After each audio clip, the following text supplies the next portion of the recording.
কৃষ্ণ পাৱে নিমজু কাম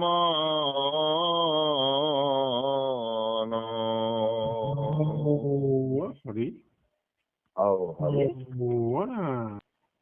কৃষ্ণ কৃষ্ণ সাৱশেষ কথা কোনে কহিব স্বৰূপে জনপক্ষীবোৰৰ পাখাৰ অনুৰূপে আমাৰ জ্ঞান প্ৰজ্ঞা বুদ্ধি বিবেক সীমিত দেউকাৰে আপোনা হব কৃপা আশাৰে আগবাঢ়িছো কৃষ্ণ কৃষ্ণ ৰাম নিৰঞ্জন পাঠক ভঞ্জন দানৱ গঞ্জন দেৱ তুমি সেই পৰম দেৱ নাৰায়ণ তোৱা পাৱাৰ কৰো কৃষ্ণ কৃষ্ণ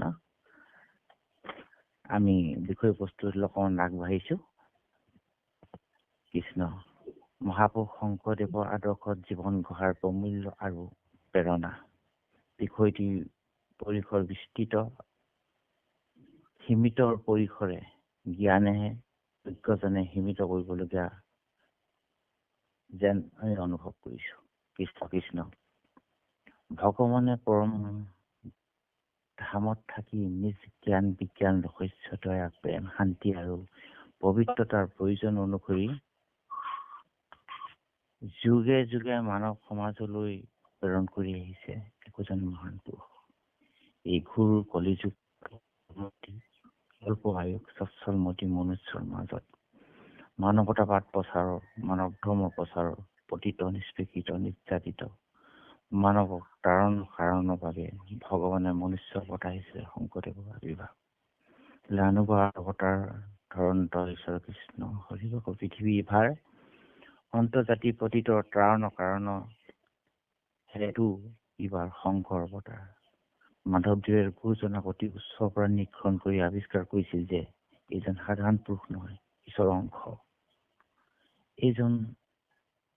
এইজনৰ তুলনা নাই যাকে ই নাহিকে উপান ভাৰতবৰ্ষৰ প্ৰেক্ষাপটত যদি আমি লক্ষ্য কৰিলে দেখা যায় গুৰুজনৰ ভক্তি আন্দোলনৰ সমসাময়িক গুৰুসকল যেনে গুজৰাটৰ আনন্দগিৰি মধ্যপ্ৰদেশৰ বল্লভাচাৰ্য কৰ্ণাটকৰ নিকোবাচাৰ্য মহাৰাষ্ট্ৰ মাধৱাচাৰ্য দক্ষিণ ভাৰতৰ নামদেৱ কামদেৱ উত্তৰ ভাৰতৰ কবি তুলসীদাস পঞ্জাৱৰ মিয়ামাই পশ্চিমবংগত চৈতন্যদেৱ কোনোজন গুৰুৱেই আমাৰ গুৰুজনৰ দৰে গুৰু শংকৰদেৱৰ দৰে সৰ্বদিশত জাতি গঢ়িবলৈ অৱদান যোগাই যোৱা নাই মহাপুৰুষ শংকৰদেৱৰ অৱতাৰ গ্ৰহণৰ মূল উদ্দেশ্য মানৱতাবাদ বা লোকশিক্ষা তেৰা জীৱন আদৰ্শ সাহিত্য নাট গীত বাদ্য দুদৰে সবই জাতীয় নাটশালা নৃত্য চাৰু কাৰুকলা কৃষ্টি সংস্কৃতি ধৰ্ম মধ্যত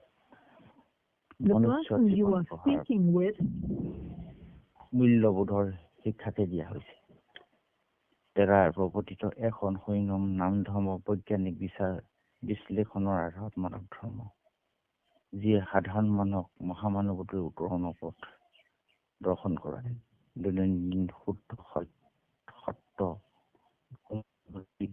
সামাজিক ন্যায় নীতি শৃংখলা মানৱ প্ৰেম ভক্তি আদৰ্শৰ প্ৰমূল্যৰে পৰিপূৰ্ণ এনে সৰ্বজনবাদী সাম্যমতী ভাৱে উদ্বুদ্ধ ধৰ্ম ভাৰতবৰ্ষৰ ভূমিতে নহয় পৃথিৱী ধৰ্মীয় বঞ্চিত ই এক বিৰল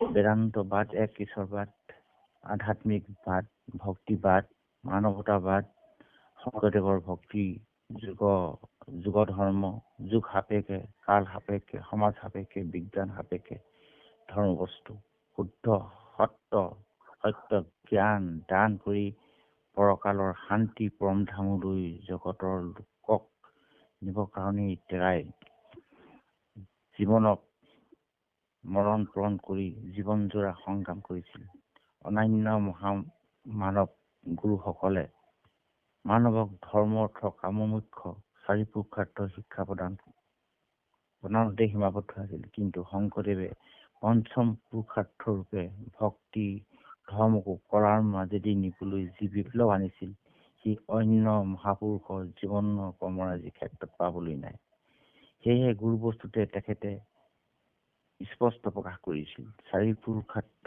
তাহাৰ নিজৰা হৰিনামে মূল ধাৰা এই মূল ধাৰাটো তেখেতে চিনাজনা কৰি দিছে যিটো চাৰি পুৰুষাৰ্থৰ ওপৰত নাম অমিত ভক্তি অমিত ভাণ্ডাৰ খুলি দিবৰ বাবে এজন মানৱ গুৰু পথ প্ৰদৰ্শক নিতান্তই আৱশ্যক। এই মাধৱদেৱে অনুভৱ কৰিছিল আৰু তেওঁ লিখি উলিয়াইছিল যে বিনা গুৰু চৰণে ভকতি জগতি বিৰগতি কেতিয়াও সম্ভৱ নহয়। জগতগুৰু শংকৰদেৱৰ মহান বাণীত সৰ্বধৰ্ম তত্ত্ব মহামিলন ঘটিছে। সৰ্বধৰ্মৰ তুলনামক সমীক্ষাই বিচাৰ এই কথাৰ প্ৰতীয়মান হয়। সত্য বস্তু য'তেই নাথাকক সত্য হবই। এই কথা গুৰুজনে অন্তৰ The person you are speaking with has put your call on hold. Please stay on the line. आप जिस व्यक्ति से बात कर रहे हैं उसने आपकी कॉल को होल्ड पर रखा है। कृपया लाइन पर बने रहें। The person you are speaking with দেখা পোৱা নাযায়। মনন চিন্তন বিশ্বাসৰ অৰ্থাৎ সৰ্ববিজ্ঞানৰ দ্বাৰাই ঈশ্বৰৰ অৱবাস উপলব্ধি হয়। সেয়ে যিটো বচনে আৰু মনে ঢুকি নাপায়, যিটো ব্ৰহ্ম নোহে তৰ্ক অগোচৰ, বচনে মনে নাপায় ওচৰ, নাহি উৎপত্তি নাহি মৰণ, সদায় প্ৰণামো ধ্যানবচন। এহে ব্ৰহ্ম। মাধৱদেৱে গুৰুজনৰ উপলব্ধি বুজি তেওঁ ঘোষাত এই কথা ঈশ্বৰৰ অস্তিত্ব এনেদৰে বুজাব বিচাৰিছে। কেৱলে আনন্দ অনুভৱ স্বৰূপ সংসাৰৰ সুখৰ সাগৰ। সত্য অসিংখ্য ন্যায় পৰম ধৰ্ম আৰু বাস্তৱ দৃষ্টিত সত্যই ভগৱান। Truth is God. অহিংসাই ভগৱান। Non violent is God. সত্য অনিত্য সুন্দৰ বিউটি ইজ গড। সত্য অহিংস্ৰ ন্যায় আৰু পৰম ধৰ্ম আৰু বাস্তৱ দৃষ্টিত সত্যই ভগৱান। Truth is God. অহিংসাই ভগৱান। Non violent is God. সুন্দৰ বিউটি ইজ গড। শিৱই পৰম ভগৱান। Bliss is God. সত্যম শিৱম সুন্দৰম। জীৱনৰ সত্য সুন্দৰ আৰু মংগল কৰি তুলিবলৈ জীৱনৰ হীৰালৈ ৰূপান্তৰ কৰিবলৈ গুৰুজনে দেখুৱাই দিয়া আধ্যাত্মিক জগতৰ শিঙলীয়া ৰাস্তাই প্ৰৱেশ কৰিবই লাগিব। এই আধ্যাত্মিক জগতৰ নীতি নিয়মৰ মাজতে জীৱনৰ আনন্দ আৰু চিৰমুক্তি চিৰশান্তি পৰা প্ৰভাৱিত হৈ আছে। সত্য ৰক্ষাই ধৰ্ম। মহান মানৱতাৰ সত্যই ঊৰ্ধ্বগতি, অসত্যই অধোগতি।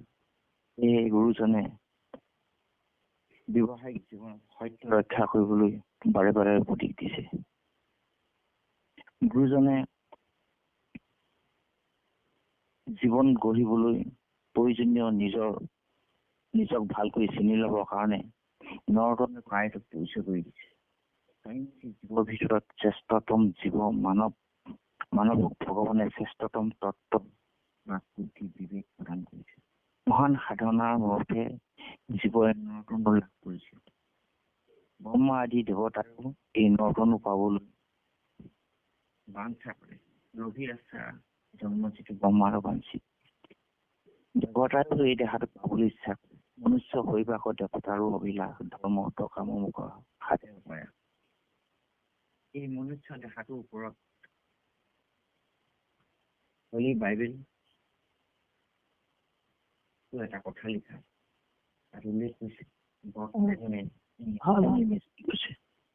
ভগৱন্তই নিজ আহি মনুষ্য সৃষ্টি কৰিছে। এইটো লেটেষ্ট ক্ৰিয়েচন। এইটো সাধন দেহাটো সৃষ্টি কৰিবৰ কাৰণে ভগৱানে নিজৰ আহি সৃষ্টি কৰিছে। ভগৱানে মনুষ্য ইমানেই ভাল পায় নতুন দ্বাৰা দিয়া নিশ্চয় ভগৱানৰ অতিষ্ঠ থাকে। এই দেহা মুকুন্দ সেৱাৰ যোগ্য নৰেন্দ্ৰ তাকো পাৰিব লাগি কিন্তু পৰম দুষ্কৰ। গুৰুজনে এই দেহাটো দুৰ্লভ আৰু গুণসম্পন্ন মনুষ্য কায়া বুলি চিনাকি কৰি দিছে, যাতে আমি হীনমান্যতাত ভুগিব নালাগে। দেহৰে মহিমা আজি পঢ়িব বেগত প্ৰমাণ গুণমানে আছে কৰিব 1924 কৰিলা নিমান আপোনাৰ স্বয়ং আপোনাৰ প্ৰমাণ এটা সাধন দেহ ভগৱন্তই অতি দয়াতে সৃষ্টি কৰিছে। এই দেহাটো যিগতি আমাৰ কৰ্তব্য কি অকৰ্তব্য কি গুৰুজনে দিয়া নিৰ্দেশ দিয়া ৰাস্তা গঢ়িলে জীৱন গঢ়িবলৈ আমি সক্ষম হব।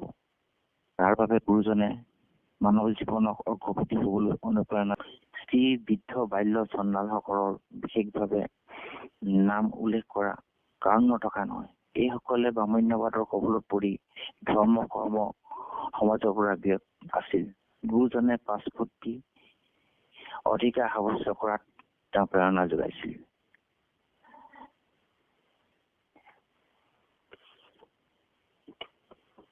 এতিয়া অকণ মাতটো ভালকে পাইছেনে বাৰু? কৃষ্ণ। এতিয়া পাইছো আপুনি আগবাঢ়ক কৃষ্ণ। কৃষ্ণ।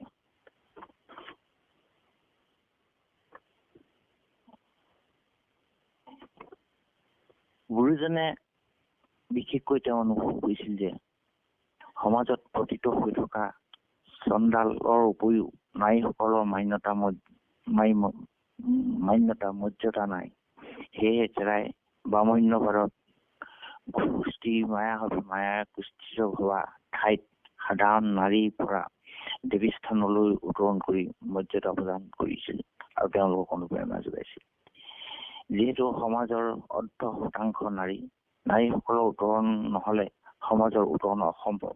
যি সমাজে নাৰীক মৰ্যাদা নিদিয়ে সেই সমাজক কোনো মৰ্যাদা নিদিয়ে। গুৰুজনে উপলব্ধি কৰি গুৰুজনে তাহানি দেৱদাসী কুমাৰী পূজা দৰে নাৰী অত্যাচাৰ অৱসান কৰিবলৈ যত্ন কৰিছিল। নাৰীক প্ৰাধান্য দি 2খন নাটক ৰুক্মিণী হৰণ পত্নী প্ৰসাদ ৰচনা কৰাৰ উপৰিও অন্যান্য নাটসমূহত আৰু তেওঁ সাহিত্যত নাৰীক দেৱী স্থানত ৰখা যত্ন কৰিছিল। তেওঁ ৰচিত কীৰ্তনতো কুন্তিস্তৱে আৰম্ভ কৰি নাৰীক এক মৰ্যাদা দি এই শ্ৰেণীটোক যেন প্ৰেৰণা যোগাইছিল আৰু তেওঁ উপদেশ দিছিল বোলে শ্ৰী সুদে কৰে যদি আমাতো ভগৱতী তাহাতো কৰিবা এইটো জ্ঞান মহামতি। এই নাৰীৰ প্ৰতি তেওঁ অনুপ্ৰেৰণা যোগাই আগুৱাই নিবলৈ বিচাৰিছিল। গুৰুজনে ইয়াৰ পৰা আৰু ভিতৰলৈ আগুৱাই তত্ত্বগতভাৱে আমাৰ সমস্তজনকে বুজাই দিব বিচাৰিছে ধৰ্ম কৰ্ম উত্তম উপায় কি। সমস্ত ভূততে দেখি আত্মহম উপায় মধ্যত ইটো অতি মুখ্যতম বুলি কৈছে। সমস্ত ভূততে বুলি উল্লেখ কৰা কথাটোৰ যোগেদি মূল তত্ত্বগত অৰ্থ কৰ্মবন্ধে জীৱ উদ্ধ অৰ্ধ আৰু মধ্যত ৰূপে আছে। ব্ৰাহ্মণ স্ত্ৰী চণ্ডাল কুকুৰ গধৱ উট হাতী হৰিণ ৰূপত আছে। সমস্ত বিভিন্ন ৰূপ পাই আছে। ই সকলো নিজৰ কৰ্মবন্ধে আছে। শাস্ত্ৰ সিদ্ধান্ত শাস্ত্ৰ কথা কওঁতাকৈ যিটো নিন্দা কৰে ইটো দেহাতে যিটো কুত্তা জন্ম ধৰে। হয়তো যিসকলে নিন্দা কৰে ব্ৰাহ্মণ সকলেই কুত্তা, কৰ্মকাণ্ডী ব্ৰাহ্মণ সকলেই আকৌ কুত্তা জন্ম লৈ আহিছে আৰু কুত্তাটোৱে পৰৱৰ্তী ক্ষেত্ৰত ব্ৰাহ্মণে আছিল। গুৰুসা কৰি যদি ভকত নাধৰে ইটো দেহাতে যি ইটো হস্তি জন্ম ধৰে। এই ইন্দ্ৰদুমৰ ৰজা এদিন হাতী হৈছিল, অৰ্থাৎ হাতীয়ে ৰজা, ৰজাই হাতী। কুকুৰে ব্ৰাহ্মণ, ব্ৰাহ্মণে কুকুৰ। গুৰুজনে ব্ৰাহ্মণলৈকে কুকুৰ জন্ম, ৰজাই হাতী হৰিণ আদি ইত্যাদি ইত্যাদি। সেই দৃষ্টিভংগীয়ে লক্ষ্য কৰি আত্মসম উপলব্ধি সহজ হব বুলি ভাবি তেওঁ বুজাব বিচাৰিছে। যত জীৱ জংগম কীট পতংগম অগণগত এৰিকায়া। যে বৃক্ষৰ মাজতো পটবৃক্ষৰ মাজতো ভগৱান আছে। কেনেকে আছে তেওঁ দেখুৱাই দিছে। বোলে বৃক্ষৰ কাৰণৰ জানা বীজছয় বীজতে লুকাই যেন কেহু নেদেখয়। এনেহেন দৃষ্টি আগত ৰাখি প্ৰকৃতি প্ৰেম মায়া আৰু মমতাৰ বৃদ্ধি হব। আহোমসকলে সাতৰাজ কৰি একৰাজ কৰাৰ দৰে মহাপুৰুষজনেও ধৰ্ম সংস্কাৰৰ যোগেদি সমগ্ৰ অসমৰ জাতি উপজাতি কিৰাত কছাৰীৰ পৰা সুবাস মেঘচন্দালৈকে মিলাই এখন অসম গঢ়ি দিছিল। জন্মগত জাতি উপজাতি বিভেদৰ ব্ৰাহ্মণ্যবাদৰ পাচি ভাঙি সকলোকে হৰি নাম ধৰ্ম একতাৰ দোলেৰে বান্ধি ভাই ভাতৃ ভাবলৈ আনিছিল। গুৰুজনৰ লক্ষ্য আছিল জাতিটোক প্ৰাণ প্ৰতিষ্ঠা কৰা। কবিয়ে লিখাৰ দৰে চুকাফাই দেশ গঢ়িলে, শংকৰে দিলে প্ৰাণ। এই আচল মূলগত বস্তু প্ৰাণ গুৰুজনে দিছিল। কিন্তু আজি বিজ্ঞান প্ৰযুক্তি বিদ্যাৰ যুগত মানৱ জীৱনৰ প্ৰমূল্যবোধৰ অগ্ৰগতি হোৱাত ৰাজনৈতিকভাৱে হওক বা সামাজিকভাৱে হওক প্ৰতিবন্ধক ৰূপে বাঢ়ি যোৱাহে দেখা গৈছে।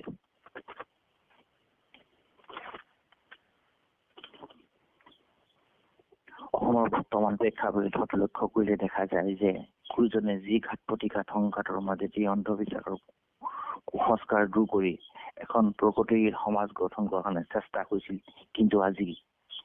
কিন্তু আজি ছবিখন পুৰা বিপৰীত এখন ছবিয়ে দেখিবলৈ পোৱা যায়। আভিযান্ত্ৰিক শিক্ষা লৈ কৰ্মক্ষেত্ৰত বিশ্বকৰ্মা পূজা, স্কুল কলেজ ইউনিভাৰ্চিটিত সৰস্বতী পূজা, নামঘৰত লক্ষী পূজা, চিকিৎসকসকলে বসন্ত আই শীতলা শৰাই, আনকি মৌলবী পানী গ্ৰহণ, শিক্ষিত অধ্যাপক উকিল বুদ্ধিজীৱী হাতত গ্ৰহৰ আঙঠি, পাপ পুণ্য হেতু কামাখ্যাত মহ বলি, আনহাতে কাজিৰঙাত জন্তু নিধনৰ শোভাযাত্ৰা। দুৰ্ভাগ্য যে আজিকালি হিন্দুত্ববাদী ভাৱধাৰে আকৌ নতুন সংযোজন কৰিছে। বানপানী গৰাখহনীয়াৰ পৰা ৰক্ষা হেতু ব্ৰহ্মপুত্ৰ বৰাক নমামি যজ্ঞ, মতা মাইকী মাহৰ ভাৱে নতুন শৰাইঘাট দলংখন মাঘ মাহত খুলি আকৌ ফাগুন মাহত মাইকী মাহত খুলি দুবাৰকৈ উদ্বোধন কৰিছে। আকৌ নতুন এটা সংযোজন হৈছে ভূমি পূজন ব্যৱস্থা। মাজুলী দলংখন আৰম্ভণিৰ পূৰ্বে ভূমি পূজন কৰিছে। সিদিনা উচ্চতম ন্যায়ালয়ৰ নতুনকৈ নিৰ্মাণ কৰিবলগীয়া বিল্ডিংটোত ভূমি পূজন আৰম্ভ কৰিছে। যজ্ঞ কৰি বিধানসভাত প্ৰৱেশ কৰিছে। বাস্তুশাস্ত্ৰ চাই MLA বিল্ডিঙৰ দৰ্জা খিৰিকী স্থান পৰিৱৰ্তন কৰিছে। এই অন্ধকাৰ ছবিখনৰ পৰিসৰ ইমানতে সীমাবদ্ধ থকা নাই, লাহে লাহে বাঢ়ি গৈ আছে। আজি নতুন প্ৰজন্মই জীৱন ঘাত থমকি ল'ব লগা হৈছে। আজি সেই সাহিত্যৰথী লক্ষ্মীনাথ বেজবৰুৱাৰ কোৱা কথাটো বাৰুকৈ প্ৰযোজ্য হৈছে। জগত গুৰু ঘৰতেই উপজিল, অন্ধলাই নেদেখিলো। সেই একেই সুৰতে খনিকৰ চন্দ্ৰকুমাৰ আগৰৱালায়ো গুৰুজনাক নিৰীক্ষণ কৰি তেওঁ অনুভৱ দাঙি ধৰি ব্যক্ত কৰিছে। আৰ্হি লাগে শংকৰদেৱ বাবা, মূলমন্ত্ৰ লাগে শংকৰদেৱ বাবা, একান্ত ভক্তি লাগে এওঁতি বাবা। সাহিত্য গুৰু শংকৰ, অন্তৰাজ্য ৰজা শংকৰ, সমাজজ্ঞ সুধা শংকৰ, সমাজৰ নেতা শংকৰ, অৰ্থাৎ তেওঁৰ দ্বাৰা জীৱন আদৰ্শ অসমীয়াক পদে পদে আৱশ্যক।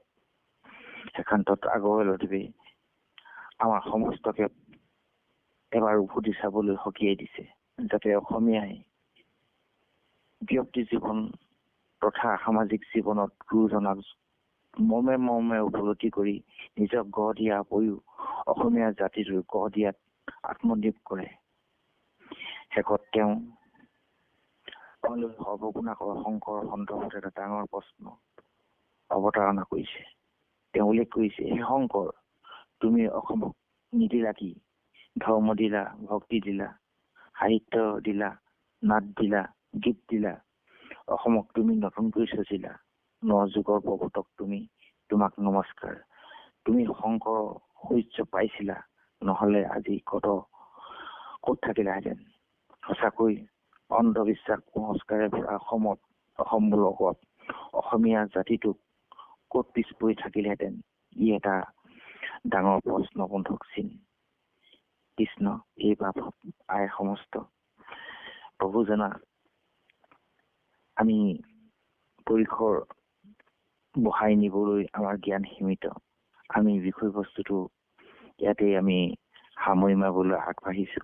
অপৰাধ বিনাশন নাম নাৰায়ণ জানি নামে প্ৰফুল্লন, আনক দিন নাহিকে মৰণ। অপৰাধ বিনাশন, অপৰাধ ক্ষমা কৰি তুমি দোৱাকিলা, মুখ ৰক্ষা কৰিছন, মুখ ৰক্ষা কৰিছন কৃষ্ণ। আমি বিষয়বস্তুভাগে আগবঢ়াই নিওঁতে শতকোটিবাৰ অপৰাধ হৈছে। এই অপৰাধ সমস্তজনে নিজে আমাক নিজৰ এজন ওচৰ বন্ধু বান্ধৱ বুলি ভাবি আমাক ক্ষমা কৰে যেন এই আপোনালোকৰ সমস্ত জনৰ চৰণত আমি মিনতি জনাইছো। কৃষ্ণ কৃষ্ণ কৃষ্ণ কৃষ্ণ কৃষ্ণ কৃষ্ণ কৃষ্ণ। আজি আমাৰ আলোচনা চক্ৰভাগ আগবঢ়াই লৈ যোৱা সন্মানীয় সন্দিকৈ প্ৰভুজনৰ চৰণটো আমি সেৱা ধৰিলো। নানান ধৰণৰ কথা আজি গুৰুজনাৰ আদৰ্শ আৰু জীৱন গঢ়াৰ প্ৰমূল্যবোধৰ প্ৰেৰণা সমস্তখিনি দিশ আপুনি টানি আনি খুব কমটি সময়ৰ ভিতৰতে সকলোখিনি আমাক আগবঢ়াই দিলে। আমি কৃতাৰ্থ হ'লো। আমি সেৱা ধৰিছোঁ পুনৰ এই অনুষ্ঠানলৈ আপুনি আহি আমাক এইদৰে দিহা পৰামৰ্শ দি এই ভকতি প্ৰসাদ অনুষ্ঠানভাগ দীপাল কৰি ৰাখিবৰ কাৰণে আপোনাৰ চৰণলৈ আমি ভকতি প্ৰসাদ অনুষ্ঠানটোৰ পৰা সেৱা